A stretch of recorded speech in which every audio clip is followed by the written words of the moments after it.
اے مسلمانوں جان لو اس بات کو کہ جب تک کسی قابل لحاظ رقبے یا ملک میں پورے اسلام کے نظام کو قائم کر کے نہ دکھا دیا جائے اور ہم اس قابل ہو جائیں کہ کہہ سکیں آؤ دیکھو یہ ہے اسلام، آؤ دیکھو یہ ہے محمد عربی صلی اللہ علیہ وآلہ وسلم کا دین، کتابیں نہیں پڑھیں گے وہ، یا بس یہ ترانے گانے سے کہ ہمارے نبی ایسے تھے، صحابہ کرام ایسے تھے، کتابیں نہیں پڑھیں گے وہ، کتابیں میں تو بہت اچھی اچھی باتیں لکھی جائیں گے، وہ کہیں گے تم کیا ہو، تھے تو وہ باؤ اجداد تمہارے ہی مگر تم کیا ہو، ہاتھ پہ ہاتھ دھرے بس منتظر فردہ ہو۔ جب تک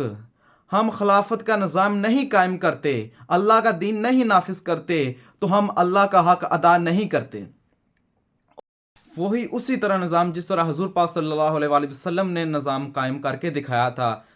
رب کا دین نافذ کر کے دکھایا تھا، جب تک ہم یہ ایسا نہیں کرتے تو ہم اللہ کے مجرم ہیں۔ بس ایسے ترانے گانے سے کہ سب سے اعلیٰ ہمارا نبی، سب سے اولیٰ ہمارا نبی، ایسے نہیں، کچھ کر کے دکھانا ہے۔ حضور کا کردار بھی تو آپ کے اندر نظر آئے، ان کی سیرت بھی آپ کے اندر نظر آئے، کیوں انہوں نے جو کچھ کیا تھا آپ بھی کر کے دکھاؤ نا۔ اگر ہم نہیں کرتے تو ہم اللہ کا حق ادا نہیں کرتے۔ مسلمانوں یہ دین آیا تھا بس قائم ہونے کے لیے، اس کو قائم کرو۔ دیکھو بس ایسے ترانے گانے سے تم بھی نجات نہیں پا سکتے، دیکھو آپ کے نبی نے کیا کیا تھا، آپ نے نبی کی زندگی سے سیکھو، ان کے نواسوں نے کیا کیا تھا، کیسی انہوں نے قربانیاں دی تھی، ان سے سیکھو۔ اے مسلمانوں اسی ماضی کے راہوں پہ پلٹ جانے کا وقت آیا، سنبھل جاؤ، بہت سوئے ہو، اب اٹھ جانے کا وقت آیا۔